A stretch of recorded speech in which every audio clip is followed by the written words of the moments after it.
महिलाओं की राइट्स की आप बात करती हैं, एक लाइन तो आपने पक्का सुनी होगी जी। कि अपनी हद में रहो। जी बिल्कुल। तो ये लाइन जब आप अपने ऊपर सुनती थी तब आपने डिसाइड क्या किया कि मेरी हद क्या है, जी कहाँ पे जाके मेरी हद शुरू है और कहाँ पे खत्म है? जी। हद रखने के लिए, हद करने के लिए उस वक्त में छोटे ही वक्त से घर में बाप ने हद रख दिया था, दादी ने एक हद रख दिया था, फिर उसके बाद रिश्तेदारों ने हद रख दिया, फिर उसके बाद उल्मा ने हद रख दिया, उसके बाद लोगों ने हद रख दिया। तो वो सारे हदों को मैंने इन किताबों को पढ़ के बता के जो है सारे हदों को तोड़ती गई और हदें टूटते चले गए। जी। तो अगर आप अब अपने आप को देखें 16 साल की नोएरा, तो अपने आप को आप एक क्या किस तरीके से देखेंगी, क्या मैसेज देंगी और क्या उसे बताने वाली हैं कि क्या स्ट्रगल आने वाली है आगे? आगे भी जो है ना, आज जो अर्बन सिटीज़ है उसके अंदर थोड़े लड़कियां पढ़ी लिखी हैं, बहुत सारे मालूमात है, मगर आज भी विलेजेस में करीब करीब वही हालत 50% लोगों के उस तरह के हैं। पूरे मैं नहीं बता सकती, 50% लोगों के वही हालात हैं। और खरियों में, विलेजों में जो है आज भी बच्चियों के और महिलाओं के ऐसे ही हालात हैं जिनको कुछ भी नहीं मालूम, ना उनके राइट्स मालूम है, ना उनको कुछ पता ही नहीं है कि उनके क्या राइट्स होते हैं। तो मुझे बहुत ही सताया गया और बहुत मुश्किल पहुंचाई गई। हर जगह पर जहाँ पर एक लड़की को तकलीफ़ होती मैं जाकर खड़ी हो जाती, वो मेरे दुश्मन बन जाते। जहाँ पर एक लड़की को मुश्किल होती, एक औरत को एक जगह पर सताया जाता, उस औरत के लिए जाके इंसाफ की ज़ुबान उठा लेती। अगर कोई शौहर पकड़ के मार देता मेरे सामने तो मैं उसके ऊपर कोई कंप्लेंट कर देती, तो वहाँ से वो मेरे उसकी पूरी फैमिली मेरे ऊपर एक दुश्मन बन जाती थी। बहुत सारे चीज़ें। मगर जब मुझे जो ताकत दिया, जो आज का रिपब्लिक डे जो है, अब वो डे है, मुझे ताकत दिया जब मैंने कॉन्स्टिट्यूशन पढ़ना शुरू किया और कॉन्स्टिट्यूशन में मैंने देखा कि काले गोरे को एक ही रेट है और हिंदू मुस्लिम को एक ही रेट है और किसी को कोई बड़ा नहीं है। जब जाते कंप्लेंट पकड़कर हमें पता नहीं चलता था कि देखो ये लड़की को कोई मारा है, सताया है, तकलीफ़ है। जब पुलिस के पास जाते तो पुलिस क्या करती थी, उसको अवॉइड कर देती थी। हमें पता नहीं उतनी छोटी उम्र में कि क्या है, किसको बात करना है, क्या बात है। मगर उसको कहीं से फ़ोन आता था एक पॉलिटिशियन का, और वो एक वहाँ का एमएलए लोकल का फ़ोन कर देता तो वो बिल्कुल बेचारा खामोश हो जाता था। तो फिर जब कॉन्स्टिट्यूशन पढ़े तो फिर मुझे ये बात मालूम हो गया कि हिंदुस्तान की सबसे बड़ी सुप्रीमो जो है ये कॉन्स्टिट्यूशन है। तो सबसे बड़ी सुप्रीमो जो है ये कॉन्स्टिट्यूशन है।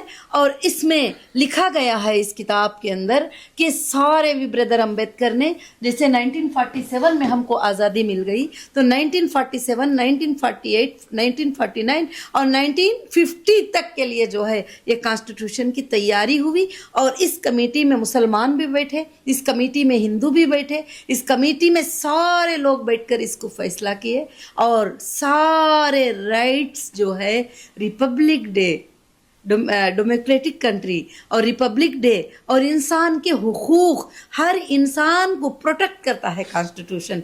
ये मैंने देखा और ये मैंने सीखा। और जब से मैंने इस बात के ऊपर बहस भी करना शुरू किया कि वहाँ पर जब जाते तो वहाँ पर एक एमएलए का फ़ोन आ जाता तो फिर ये रोक देते, तो हम कॉन्स्टिट्यूशन को सुनाते थे उनको, इसमें ये एक्ट में तुम ऐसा नहीं कर सकते, ये एक्ट ऐसा है। तो आज हमें ये बात पता होना चाहिए कि आज का दिन बहुत ही बड़ा प्यारा दिन है, बहुत ही बड़ा अच्छा दिन है कि आज का दिन हिंदुस्तान की आज़ादी बनी गई ये दिन है। आज का दिन हिंदुस्तान की आज़ादी के लिए एक कानून को बनाकर एक हाथ में लोगों के रख दिया। अब यहाँ पर ना कोई सीबीआई बड़े ही, ना कोई इंटरपोल बड़ी है, ना कोई एजेंसी बड़ी है। कोई भी दुनिया की एजेंसी हो, कोई दुनिया का कितना बड़ा पॉलिटिशियन इंडिया का हो, यहाँ तक के प्रेसिडेंट भी इसको फॉलो करना, कॉन्स्टिट्यूशन को बहुत ही बड़ा ज़रूरी है। जजेस को इसको फॉलो करना है और प्रेसिडेंट को इसको फॉलो करना है। सारे लोगों को इसकी बाउंड्री में रहना है। मगर पूरे लोग इस बाउंड्री में रहना है तो कुछ लोगों को तो कॉन्स्टिट्यूशन के बारे में पता भी नहीं है। इसीलिए अब एक बहुत बड़ी टीम तैयार हो रही है कि constitution awareness program total India में कैसे चलाएं, बच्चों को स्कूल में और कॉलेजेस में ये बताएं। उनको ये मालूम है कि कॉन्स्टिट्यूशन है, उनको ये मालूम है कि रिपब्लिक डे 26 जनवरी है, और उनको ये मालूम है कि उस दिन झंडा लहराया जाता है।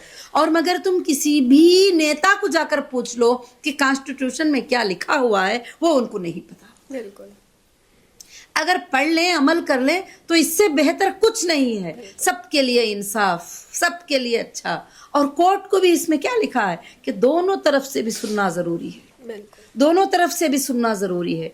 और दुनिया तुम्हारे ऊपर लाख इल्जाम लगा ले, कॉन्स्टिट्यूशन एक ही कहता है कि एविडेंस लाना है, प्रूफ करना है। इल्जाम लगाने से कुछ नहीं होता किसी के ऊपर भी, और एविडेंस लाना है, उसको प्रूफ करना है, बिल्कुल जिसको ट्रायल कोर्ट कहा जाता है।